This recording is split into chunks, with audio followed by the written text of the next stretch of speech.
आप सुनेंगे मुंशी प्रेमचंद द्वारा लिखित कहानी दो भाई। प्रातःकाल सूर्य की सुहावनी सुनहरी धूप में कलावती दोनों बेटों को जांघों पर बैठाकर दूध और रोटी खिलाती। केदार बड़ा था, माधव छोटा। दोनों मुंह में कौर लिए कई पग उछल कूद कर फिर जांघों पर आ बैठते और अपनी तोतली बोली में इस प्रार्थना की रट लगाते थे, जिसमें एक पुराने सहृदय कवि ने किसी जाड़े के सताए हुए बालक के हृदयोद्गार को प्रकट किया है। देव देव धाम करो, तुम्हारे बालक को लगता जाड़। माँ उन्हें चुमकार कर बुलाती और बड़े बड़े कौर खिलाती। उनके हृदय में प्रेम की उमंग थी और नेत्रों में गर्व की झलक। दोनों भाई बड़े हुए, साथ साथ गले में बाहें डाले खेलते थे। केदार की बुद्धि चुस्त थी, माधव का शरीर। दोनों में इतना स्नेह था कि साथ साथ पाठशाला जाते, साथ साथ खाते और साथ ही साथ रहते थे। दोनों भाइयों का ब्याह हुआ। केदार की वधू चंपा अमित भाषणी और चंचला थी। माधव की वधू श्यामा सांवली सलोनी रूप राशि की खान थी। बड़ी ही मृदु भाषिणी, बड़ी ही सुशीला और शांत स्वभावा थी। केदार चंपा पर मोहे और माधव श्यामा पर रीझे, परंतु कलावती का मन किसी से न मिला। वो दोनों से प्रसन्न और दोनों से अप्रसन्न थी। उसकी शिक्षा दीक्षा का बहुत अंश इस व्यर्थ के प्रयत्न में व्यय हो जाता था कि चंपा अपनी कार्य कुशलता का एक भाग श्यामा के शांत स्वभाव से बदल ले। दोनों भाई संतानवान हुए। हरा भरा वृक्ष खूब फैला और फलों से लद गया। कुत्सित वृक्ष में केवल एक फल दृष्टि गोचर हुआ, वो भी कुछ पीला सा मुरझाया हुआ। किंतु दोनों अप्रसन्न थे। माधव को धन संपत्ति की लालसा थी और केदार को संतान की अभिलाषा। भाग्य की इस कूटनीति ने शनह शनह द्वेष का रूप धारण किया, जो स्वाभाविक था। श्यामा अपने लड़कों को सुधारने संवारने में लगी रहती और उसे सिर उठाने की फुर्सत नहीं मिलती थी। बेचारी चंपा को चूल्हे में जलना और चक्की में पिसना पड़ता। ये अनीति कभी कभी कटु शब्दों में निकल जाती। श्यामा सुनती, कुढ़ती और चुपचाप सह लेती, परंतु उसकी ये सहनशीलता चंपा के क्रोध को शांत करने के बदले और बढ़ाती। यहाँ तक कि प्याला लबालब भर गया। हिरन भागने की राह न पाकर शिकारी की तरफ लपका। चंपा और श्यामा समकोण बनाने वाली रेखाओं की भांति अलग हो गई। उस दिन एक ही घर में दो चूल्हे जले, परंतु भाइयों ने दाने की सूरत न देखी और कलावती सारे दिन रोती रही। कई वर्ष बीत गए। दोनों भाई, जो किसी समय एक ही पालथी पर बैठते थे, एक ही थाली में खाते थे और एक ही छाती से दूध पीते थे, उन्हें अब एक घर में एक गांव में रहना कठिन हो गया। परंतु कुल की साख में बट्टा न लगे, इसीलिए ईर्ष्या और द्वेष की धधकी हुई आग को राख में नीचे दबाने की व्यर्थ चेष्टा की जाती थी। उन लोगों में भ्राता स्नेह न था, केवल भाई के नाम की लाज थी। माँ भी जीवित थी, पर दोनों बेटों का वैमनस्य देखकर आंसू बहाया करती। हृदय में प्रेम था, पर नेत्रों में अभिमान ना था। कुसुम वही थी, परंतु वो छटा ना थी। दोनों भाई जब लड़के थे, तब एक को रोते देख दूसरा भी रोने लगता था। तब वो नादान, बेसमझ और भोले थे। आज एक को रोते हुए देख दूसरा हंसता और तालियां बजाता। अब वो समझदार और बुद्धिमान हो गए थे। जब उन्हें अपने पराये की पहचान ना थी, उस समय यदि कोई छेड़ने के लिए एक को अपने साथ ले जाने की धमकी देता, तो दूसरा जमीन पर लौट जाता और उस आदमी का कुर्ता पकड़ लेता। अब यदि एक भाई को मृत्यु भी धमकाती, तो दूसरे के नेत्रों में आंसू न आते। अब उन्हें अपने पराये की पहचान हो गई थी। बेचारे माधव की दशा सोचनीय थी। खर्च अधिक था और आमदनी कम। उस पर कुल मर्यादा का निर्वाह। हृदय चाहे रोए पर होठ हंसते रहे, हृदय चाहे मलिन हो पर कपड़े मैले ना हो। 4 पुत्र थे, 4 पुत्रियां और आवश्यक वस्तुएं मोतियों के मोल। कुछ पाइयों की जमींदारी कहाँ तक संभालती। लड़कों का ब्याह अपने वश की बात थी, पर लड़कियों का विवाह कैसे टल सकता। 2 पाई जमीन पहली कन्या के विवाह में भेंट हो गई। उस पर भी बाराती बिना भात खाए आंगन से उठ गए। शेष दूसरी कन्या के विवाह में निकल गई। साल भर बाद तीसरी लड़की का विवाह हुआ। पेड़ पत्ते भी ना बचे। हाँ, अब की डाल भरपूर थी, परंतु दरिद्रता और धरोहर में वही संबंध है जो मांस और कुत्ते में। इस कन्या का भी गौना न हुआ था कि माधव पर 2 साल के बकाया लगान का वारंट आ पहुंचा। कन्या के गहने गिरो रखे गए, गला छूटा। चंपा इसी समय की ताक में थी।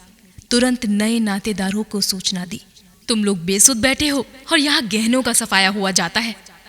दूसरे दिन एक नाई और 2 ब्राह्मण माधव के दरवाजे पर आकर बैठ गए। बेचारे के गले में फांसी पड़ गई। रुपए कहाँ से आवे?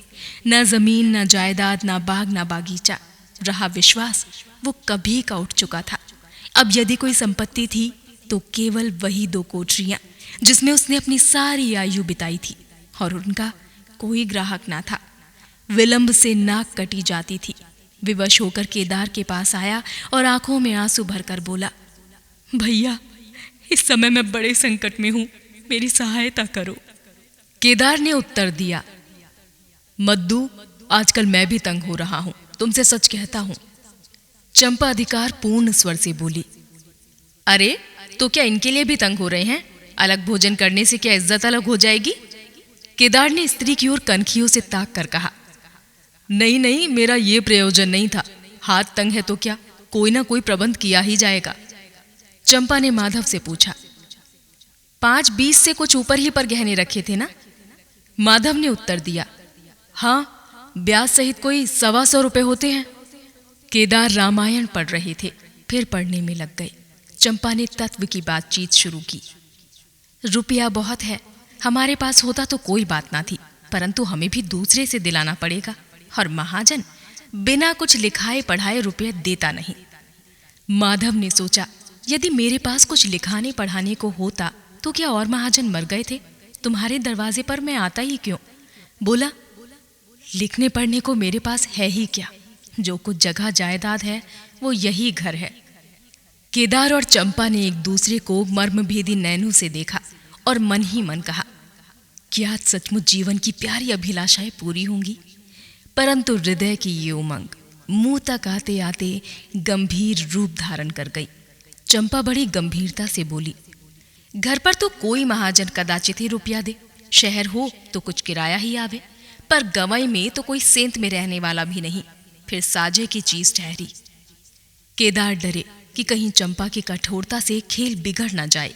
बोले, एक महाजन से मेरी जान पहचान है, वो कदाचित कहने सुनने में आ जाए। चंपा ने गर्दन हिलाकर इस युक्ति की सराहना की और बोली, पर 2-3-20 से अधिक मिलना कठिन है। केदार ने जान पर खेल कर कहा, अरे बहुत दबाने पर 4-20 हो जाएंगे, और क्या।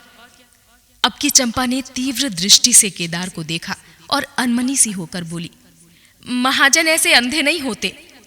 माधव अपने भाई भावज के इस गुप्त रहस्य को कुछ कुछ समझता था। वो चकित था कि इन्हें इतनी बुद्धि कहां से मिल गई। बोला, और रुपये कहां से आवेंगे? चंपा चिढ़कर बोली, और रुपयों के लिए और फिक्र करो, 125 रुपए इन 2 कोठरियों के इस जन्म में कोई ना देगा। 4-20 चाहो तो एक महाजन से दिला दूं, लिखा पढ़ी कर लो। माधव इन रहस्यमय बातों से सशंक हो गया। उसे भय हुआ कि ये लोग मेरे साथ कोई गहरी चाल चल रही हैं। दृढ़ता के साथ अड़कर बोला, और कौन सी फिक्र करूं? गहने होते तो कहता लाओ रख दूं, यहां तो कच्चा सूद भी नहीं है। जब बदनाम हुआ तो क्या 10 के लिए और क्या 50 के लिए, दोनों एक ही बात है। यदि घर बेचकर मेरा नाम रह जाए तो यहां तक तो स्वीकार है, परंतु घर भी बेचूं और उस पर प्रतिष्ठा भी धूल में मिले, ऐसा मैं ना करूंगा। केवल नाम का ध्यान है, नहीं एक बार ना कर जाऊं तो मेरा कोई क्या करेगा। और सच पूछो तो मुझे अपने नाम की कोई चिंता नहीं है। मुझे कौन जानता है, संसार तो भैया को हंसेगा। केदार का मुंह सूख गया। चंपा भी चकरा गई। वो बड़ी चतुर रमणी थी। उसे माधव जैसे गंवार से ऐसी दृढ़ता की आशा ना थी। उसकी ओर आदर से देखकर बोली, लालू, तुम भी कभी कभी लड़कों की सी बातें करते हो। भला इस झोपड़ी पर कौन 100 रुपये निकाल कर देगा? तुम 125 के बदले 100 ही दिलाओ, मैं आज ही अपना हिस्सा बेचती हूँ, उतना ही मेरा भी तो है। घर पर तो तुमको वही 4-20 मिलेंगे। हाँ, और रुपयों का प्रबंध हम आप कर देंगे। इज्जत तुम्हारी हमारी एक ही है, वो न जाने पाएगी। वो रुपया अलग खाते में चढ़ा लिया जाएगा। माधव की इच्छाएं पूरी हुई। उसने मैदान मार लिया। सोचने लगा, मुझे तो रुपयों से काम है, चाहे 1 नहीं 10 खाते में चढ़ा लो। रहा मकान, वो जीते जी नहीं छोड़ने का। प्रसन्न होकर चला। उसके जाने के बाद केदार और चंपा ने कपट भेष त्याग दिया और बड़ी देर तक एक दूसरे को इस कड़े सौदे का दोषी सिद्ध करने की चेष्टा करते रहे। अंत में मन को इस तरह संतोष दिया कि भोजन बहुत मधुर नहीं, किंतु भर कठौत तो है।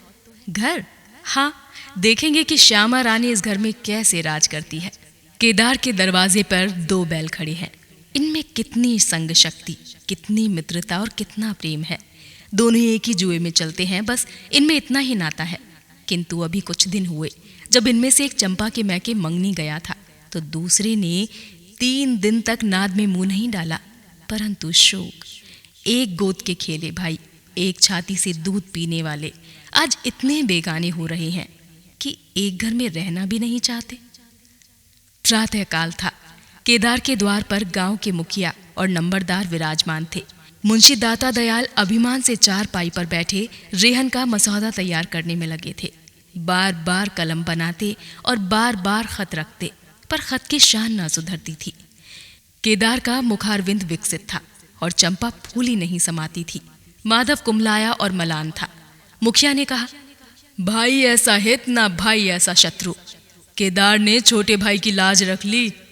नंबरदार ने अनुमोद किया, भाई हो तो ऐसा हो। मुख्तार ने कहा, भाई सपूतों का यही काम है। दाता दयाल ने पूछा, रेहन लिखने वाले का नाम? बड़े भाई बोले, माधव वल्द शिवदत्त। और लिखाने वाले का? केदार वल्द शिवदत्त। माधव ने बड़े भाई की ओर चकित होकर देखा। आंखें डबडबाई। केदार उसकी ओर देख ना सका। नंबरदार, मुखिया और मुख्तार भी विस्मित हुए। क्या केदार खुद ही रुपया दे रहा है? बातचीत तो किसी साहूकार की थी। जब घर में ही रुपया मौजूद है तो इस रहननामे की आवश्यकता ही क्या थी? भाई भाई में इतना अविश्वास, अरे राम राम। क्या माधव 80 रुपए का भी महंगा है? और यदि दबा ही बैठता तो क्या रुपये पानी में चले जाते? सभी की आंखें सेन द्वारा परस्पर बातें करने लगी। मानो आश्चर्य की अथाह नदी में नौकाएं डगमगाने लगी। श्यामा दरवाजे की चौखट पर खड़ी थी। वो सदा केदार की प्रतिष्ठा करती थी, परंतु आज केवल लोक रीति ने उसे अपने जेठ को आड़े हाथों लेने से रोका। बूढ़ी अम्मा ने सुना तो सूखी नदी उमड़ आई।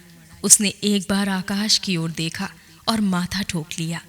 अब उसे उस दिन का स्मरण हो आया जब ऐसा ही सुहावना सुहाना प्रभात था और 2 प्यारे प्यारे बच्चे उसकी गोद में बैठे हुए उछल कूद कर दूध रोटी खाते थे। उस समय माता के नेत्रों में कितना अभिमान था, हृदय में कितनी उमंग और कितना उत्साह। परंतु आज नैनों में लज्जा है और हृदय में शोक संताप। उसने पृथ्वी की ओर देखकर कातर स्वर में कहा, हे नारायण, क्या ऐसे पुत्रों को मेरी ही कोख में जन्म लेना था। तो ये थी कहानी 2 भाई। आपको ये कहानी कैसी लगी? हमें नीचे कमेंट सेक्शन में लिखकर ज़रूर बताएं। साथ ही अगर आपको हमारी कहानियाँ पसंद आती हैं तो हमारे चैनल को लाइक, शेयर, सब्सक्राइब करना ना भूलें और सुनते रहें स्टोरियन लफ्ज़ों के हमसफ़र।